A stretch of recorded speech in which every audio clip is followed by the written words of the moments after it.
Good evening and welcome to another edition of the AGP Sportscast for today, November the 20th. I'm Samuel Gillis. Thanks for joining us. Let's take a look at the ongoing National Track and Field and Swimming Championship. The intensity continued at the synthetic track, with districts going head-to-head in the 100-meter heats, high jumps, shot put, and discus throws. Jaden Samuels was there and filed this report.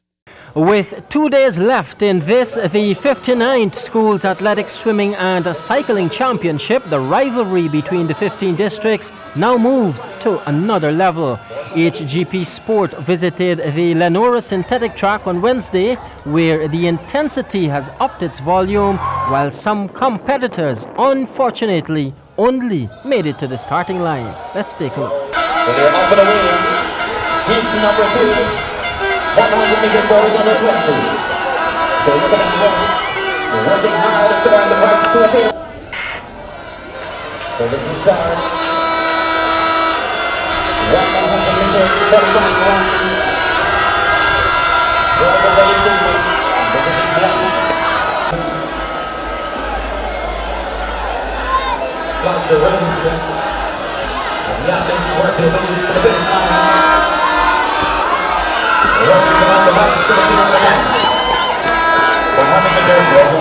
The action will continue on Thursday, and HGP Sport will be tracking the districts that will be competing for the top spots. Jalen Samuels, HGP Sport. Works on the two state-of-the-art synthetic track presently being constructed is nearing completion, and according to the Minister with responsibility for sport, Linden Town could also soon be getting its first aquatic center. Stanford Howard tells us more. As Guyana moves closer to oil production, local athletes will soon be able to benefit from 2 new synthetic tracks. Minister with responsibility for sports Dr. George Norton recently spoke with HGP Sport at the National Aquatic Center on the progress of the new tracks. The synthetic tracks in Berbice and in Linden. Could you tell us when is the deadline for that date for the completion of those 2 tracks? We're hoping that the laying of the asphalt aspect of it will be finished by the end of this year. And then after, that's when they're going to lay the synthetic material. And according to the experts, the synthetic material should take 1 month. So we're seeing early next year, if not at the end of January, into February. But we can assure you that everything is being put in place for that to be ready before the end of February. The minister also highlighted government's plan of building a new aquatic center, which would most likely to be located in Linden, since the region has been clamoring for one. Linden they do have in their possession a swimming pool. We are doing some research to find out exactly who owns it, what needs to be done, and to give them that opportunity once again of having a pool of Olympic quality in that area. But that is on the front board. Meanwhile, the ongoing 59th Schools Championship has seen a significant increase of athletes participating, particularly from Region 8. The minister said systems will continue to be put in place to ensure the participation of an even larger number of athletes from the hinterland regions. So long ago when Region 8 was a no-show. Yes, this morning, for instance, a cyclist from Region 8 brought first in one of the finals, unheard of, even last year. We saw yesterday in the distance running, the Region 8 athlete did participate, and they're here today. We definitely have to go out into the area. As I've been saying to the coaches, they should not be that spider in the web waiting for the fly to come into the web, but they should be that eagle going out there looking for the athletes out into the villages. We know what happens in places like Ethiopia and Kenya, where the high altitude training makes them world-class athletes. We're hoping the Pacaraimans can produce similar. Plans are also in place to source distance runners from hinterland areas, such as Kato and Oranjuke in Region 8, according to Minister Norton. For HGP Sport, I am Stanford Howard. Guyana is preparing to host Grenada in 3 international friendly matches starting December the 6th at the Burnham Courts. This comes as precursor to the 2020 Caribbean Basketball Championship. Jaden Samuels again. Ranked number 1 in the region, Guyana will host 16 young ballers from the Spice Island in the new month. This friendly encounter is fixed to get the local basketballers in shape for next year's Caribbean Basketball Championship. Speaking with the media on Tuesday, head coach of the Guyana Amateur Basketball Federation, Junior Hercules, is adamant that the youngsters here will give a good account of themselves and defend their title, won on the dot soil last year. He noted too that while there are many cases where finding players do pose a problem, in this case, players are actually informing the Federation of their availability. One of the benefits of being the Caribbean champions is that at the level of selection, it allows for us, we are now more at a position where we have more foreign players who are actually interested in playing for us. So while years before we would seek out, we have players who are saying, I'm ready.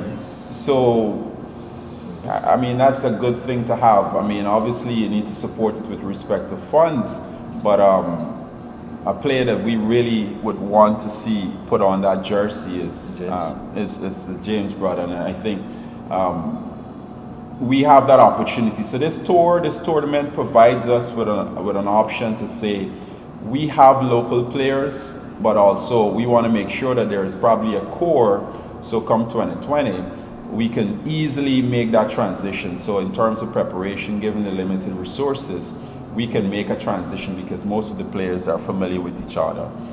Right.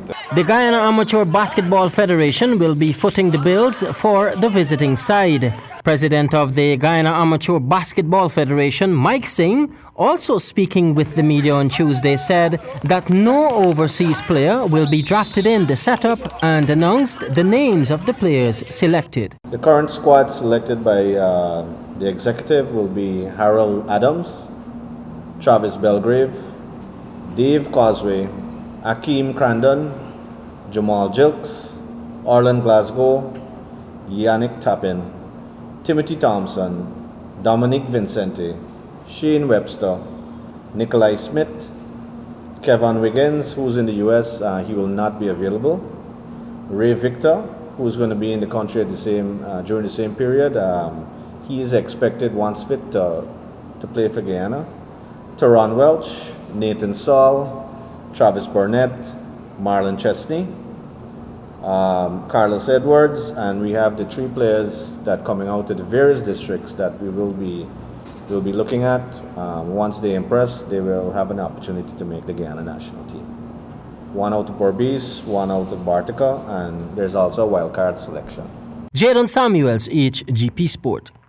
Stanford Howard will tell us now that the Windward Islands, Kavim Hodges, 123, proved just a little too short for the uphill task produced by the Jaguars bowling as Himraj consolidates a win for Guyana with a century of his own. More in this report. It was another all-round performance with the bat and ball for the Guyana Jaguars, who are currently playing in the Twin Island Republic in the Regional Super 50 Cup. Windward Islands, who fielded at the opening of the game, were met with the opening dominating pair from the Jaguars. Tangerang Chandrapal, who played well for his half-century of 64 runs, and the man of the hour, Chandrapal Hemraj, with his brilliant effort of a century, which included 6 fours and 5 sixes that took the Jaguars to an opening stand of 171 runs. Skipper Leon Johnson fell for duck, and Christopher Barnwell's 38 helped stabilize the innings, but later fell into 47th over.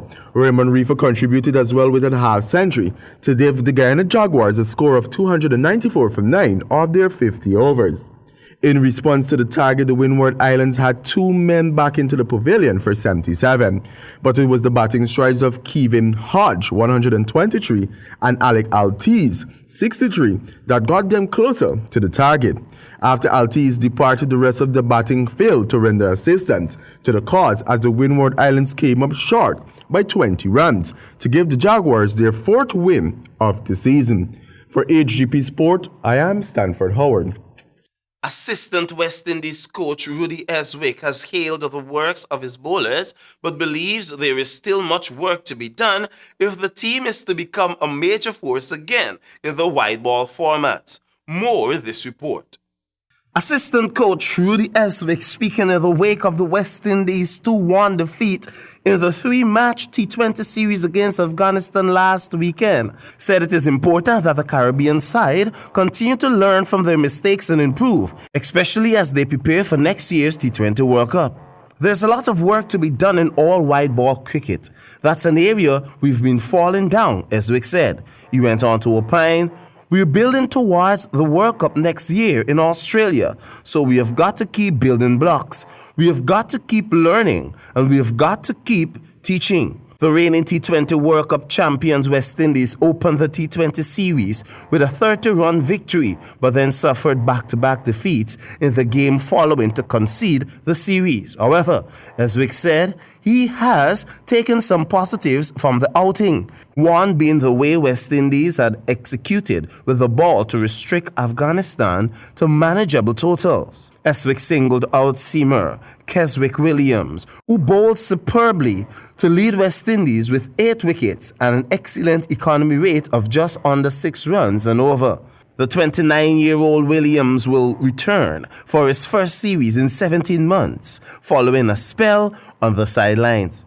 For HGP Sport, I am Samuel Gillis. And that's all we have for this edition of the AGP Sportcast. But do remember, our greatest glory is not in never failing, but it is in rising after we would have fallen. We must be prepared to learn from our failures.